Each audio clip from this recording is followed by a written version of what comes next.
بسم الله والحمد لله والصلاة والسلام على أفضل خلق الله وعلى آله وأصحابه ومن والاه أما بعد.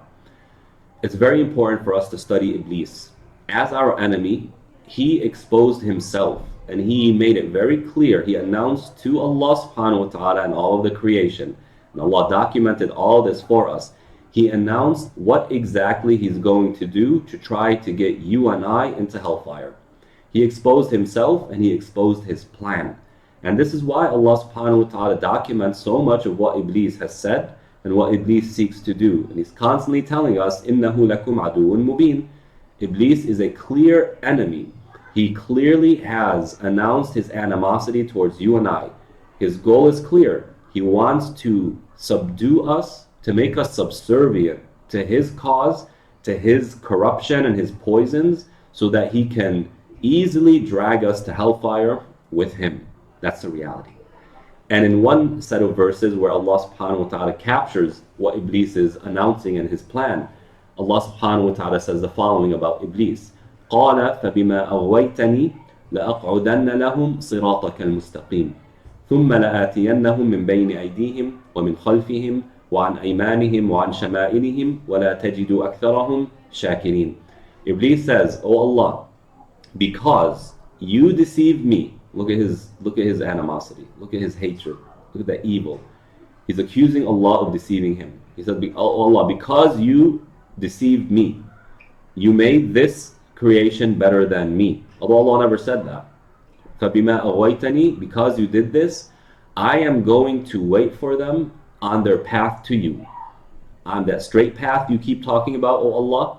Now this is Iblis talking. That straight path you keep talking about, how it's easy to get to you, how it's simple to get to you, how it's the most efficient way of life.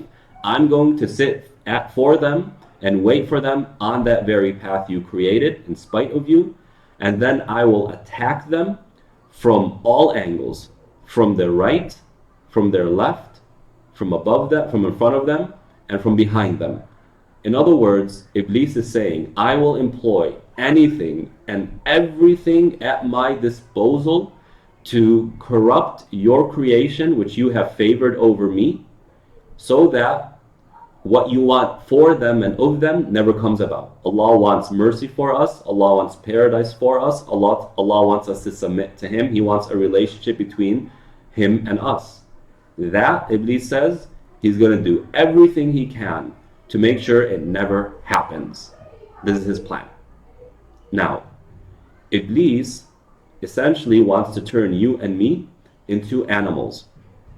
He wants to take away from us what makes us unique. When Allah subhanahu wa ta'ala told the angels, I know about humanity what you don't know. Well, some of the things that Allah subhanahu wa ta'ala gave to humanity that distinguishes the human being, there are three things, three main things, all of which are mentioned in the Quran. One, Allah subhanahu wa ta'ala gave the human being rational capacity, and this is in no particular order. Human beings are distinguished as humans from other creations because of our mind, our ability to use it, what we can use it for. The mind is a blessing from Allah subhanahu wa ta'ala, and He gave us our mind with its uniqueness and its capacity far beyond any animal, far beyond the jinn as well, so that we have a tool to getting to know Allah subhanahu wa ta'ala, so that we know right from wrong, so we know what is good for us from what is bad for us, so we can make better decisions. That's there. That's number one. Number two, language, communication.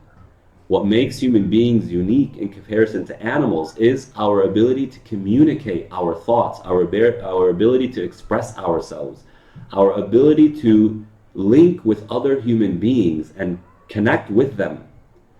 So our language is what distinguishes us, another thing that distinguishes us from animals. And notice, Allah subhanahu wa ta'ala, the crux of our relationship with Him is through what? The Quran. And the Quran is what? It is a book of communication. It uses a beautiful language to communicate to us from Allah beautiful messages. So, our tongue. And then finally, number three, last but definitely not least, what makes a human being distinguished from animals is their akhlaq, their manners, their ethics, their values. Animals have no conception of this. They don't. the male, the father of animals, rarely ever sticks around. Only a few species, but normally the father has no presence in the life of its offsprings. And the mother's presence is till the animal or the babies can be self-sufficient on their own independence. There's no akhlaq, there's no ethics, no set of morals the animals conduct themselves by. It's basically instinct. So Allah subhanahu wa ta'ala gave the human being this fitrah, right? We know this word, this fitrah, this natural disposition. And part of the fitrah is that we have a general idea of what is right and what is wrong, what is good and what is bad. Animals don't have this. All it is instinct. If they're hungry, they eat. If they're tired, they sleep. Right? So these three things. So Iblis, because he hates us for our humanness, he wants to corrupt the things that make us human. So he wants to attack your mind.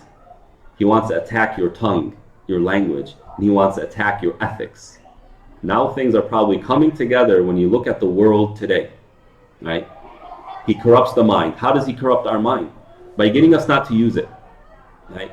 Either, and there are many ways he does this. One way is by cultural blindness or blind following.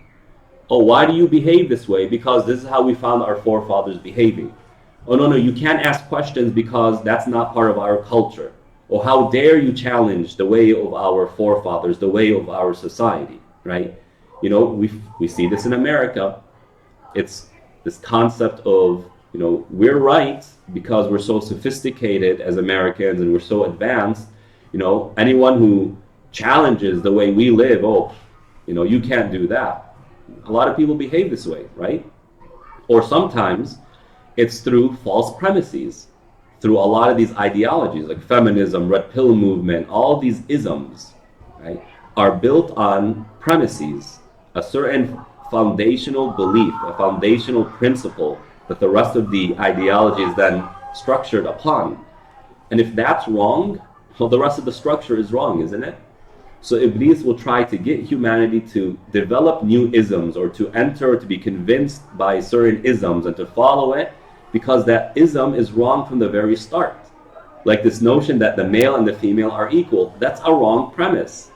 So Iblis tries to incapacitate our minds by getting us to believe in certain things that are wrong, so that it misinforms our behaviors and our conclusions.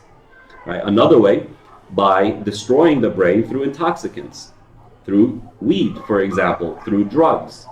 Right? As Allah says, these are rijis min amali shaitan. They are poisons from the behaviors or the actions of the shaitan. So he wants to destroy our brain. That's one way. The tongue. He wants us to corrupt. He wants our tongues to be corrupt. So he wants us to use vulgar language.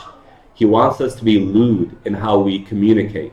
He wants us to attack one another with language. He wants us to label one another with language. He wants us to put one another down with our tongues. All of these things are mentioned in the Quran, as Allah subhanahu wa ta'ala says, لا يسخر قوم من قوم. And he says, وَلَا تَنَابَزُوا بِالْأَلْقَابِ. Don't use your tongues to put each other down.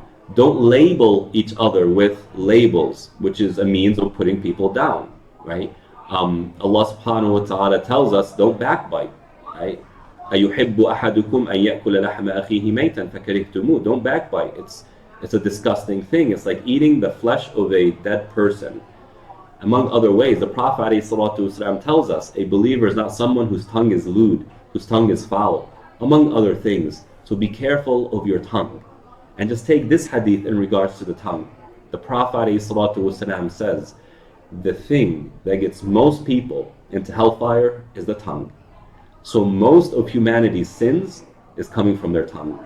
And the last thing, ethics. He wants to corrupt our ethics. And in our times, we see it everywhere.